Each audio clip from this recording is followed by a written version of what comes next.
এই দোয়াটা শিখে নেন, ইনশাআল্লাহ আপনার জীবনের সমস্ত সংকট কেটে যাবে।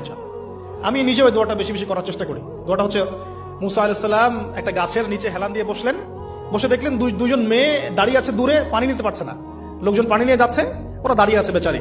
মুসা আলাইহিস সালাম গিয়ে বললেন, কি সমস্যা আপনাদের? এটা নিয়ে আপনারা আবার মেয়েদের সাথে কথা বলার চেষ্টা করেন, ঠিক আছে? তো মাহারাম গায়রা মাহারাম মেনে চলে। তারা বললেন যে আমাদের বাবা অনেক বৃদ্ধ মানুষ, আমরা পানি নিতে পারি না যতক্ষণ না আমাদের কম পানি নিয়ে চলে যায়। মুসা আলাইহিস সালাম একটু বললাম না, ফিজিক্যালি খুব স্ট্রং ছিলেন, থাকে না বডি বিল্ডার, সামনে গিয়ে কথা বলে সরব পানি দিতে দাও, তখন মানুষ একটু মূল্যায়ন করে না। তো মুসা আলাইহিস সালাম এভাবে পানি নিয়ে দিলেন এবং বাছুরদেরকে পানি পান করালেন, করিয়ে গাছের নিচে এসে বসে আছেন।